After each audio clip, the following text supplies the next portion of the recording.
Hi everybody, this is the Poor Person's Guide to Eating Well. I am your certified poor person, and today's recipe is not as fancy as the recipe that we did before, quiche Lorraine, but it is hearty and delicious and fills you up on a cold night.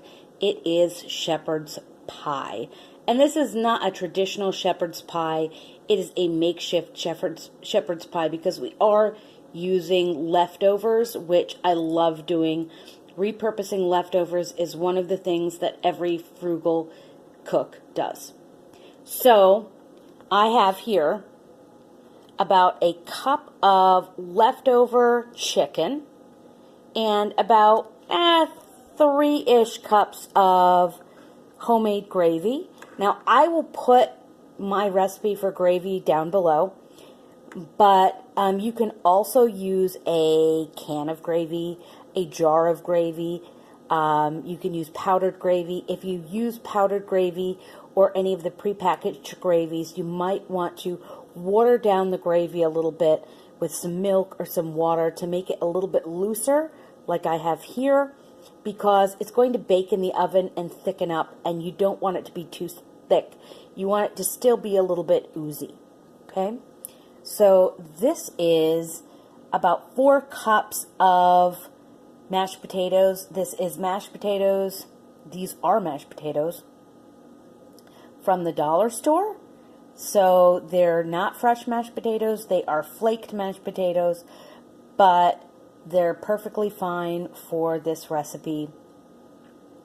And this actually almost was a dollar store challenge, except I realized I had leftover chicken, and I can't not use leftover chicken because I'm as frugal as I am. So I had the leftover chicken, so it's not really a dollar store challenge, but everything else besides the gravy and the chicken is from the Dollar Tree.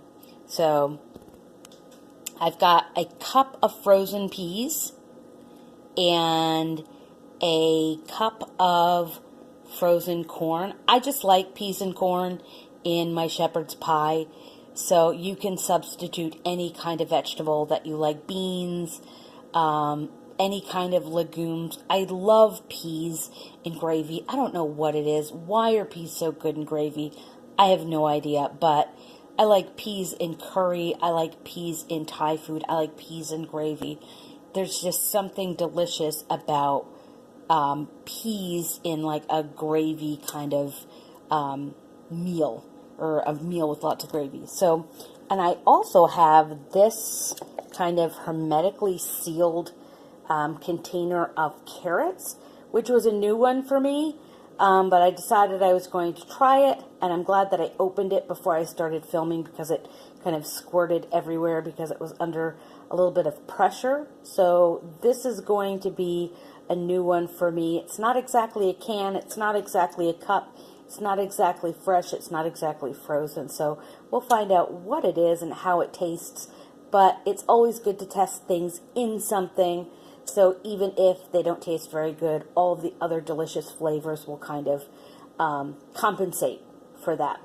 So what I'm going to do so that I don't burn myself and so that I can never make a movie again or make a video again, then I'm going to dump the chicken and gravy into my pan, and as you can see, I still have clutter.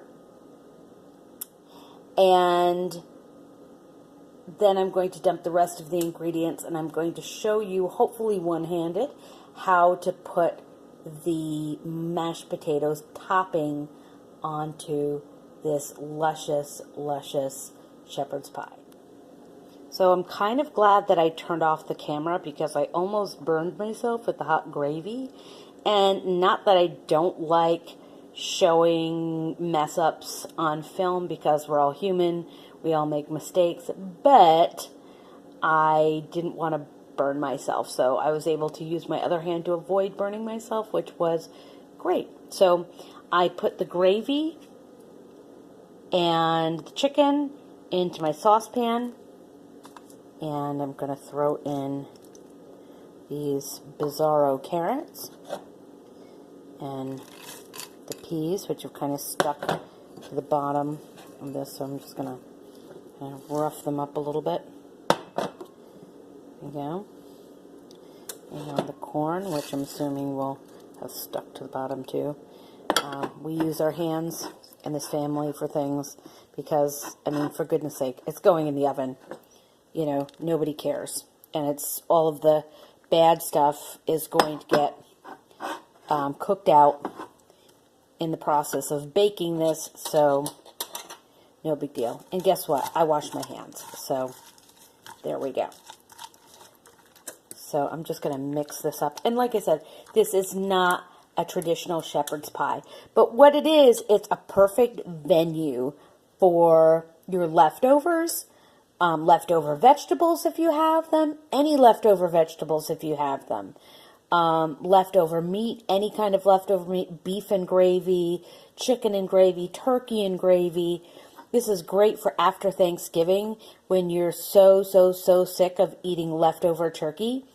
And if you want, you can use the mashed potatoes from Thanksgiving on the top, or you can substitute the mashed potatoes with stuffing, or you can mix mashed potatoes together with stuffing and have this kind of glorious melange of Thanksgiving goodness that's different than just like picking at the carcass of a bird. Okay. So that's all mixed up, and that's pretty easy. Now, I'm going to see if I can do this with one hand, and if I can't, I will jump off of here for a second and then do most of it and then demonstrate a little bit of it so that you know how to do this. But I am, as you can see, filming one-handed, so, and yeah, no, it looks like I'm going to need to use both hands here, and I will come back to you and do a couple of scoops once I've finished most of it off so that you can see how to scoop it on. But you can see just by the scoop that I've done so far that it's really just, you know, you just keep dolloping it on. I just can't seem to do it one-handed because, well, one-handed.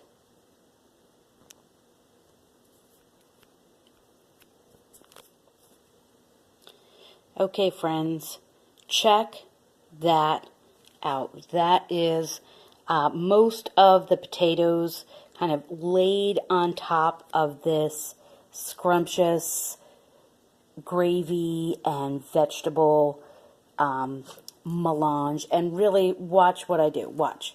And this is what I was doing two-handed, so it's a little less awkward before, but I'm just dolloping the potatoes on and kind of smoothing it out a little bit. That's it. That's it.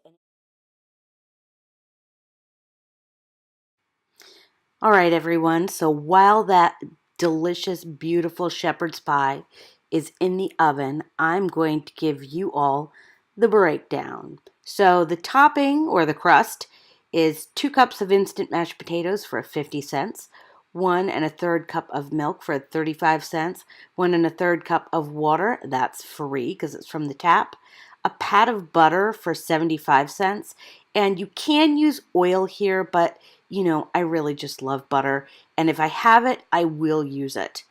So for the filling, a cup of leftover meat or chicken or whatnot, and that's free because I usually factor in that price with the previous meal that the meat originally came from. So leftover meat is ostensibly free meat. 1 cup of peas, 50 cents, 1 cup of corn, 50 cents, and 1 cup of carrots, 50 cents. And that hermetically sealed weird carrot thing that I used was 50 cents. And those are all from the Dollar Tree. Then 3 cups of homemade gravy for 65 cents. It costs a little bit more if you use prepackaged gravy, but I used gravy that I made from my homemade broth, which was from leftover chicken bones, which did not cost anything. And the total is $3.75, people. Okay, everyone, look at this. Look how gorgeous this is. That's the buttery golden brown crust, and look at all the beautiful meat and vegetables on the inside.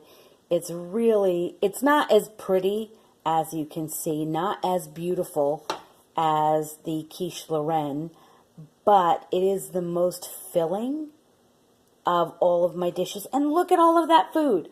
Look at all of that food.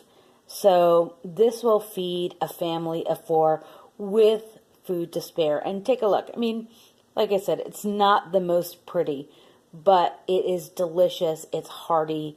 It's filling. So if you like this video and you like my recipes, hit the like button below, or subscribe if you want to see more recipes like this. And if you have any tips or tricks that you'd like to share, please put them in the comment section below. Have a great night. Thanks, guys. Bye.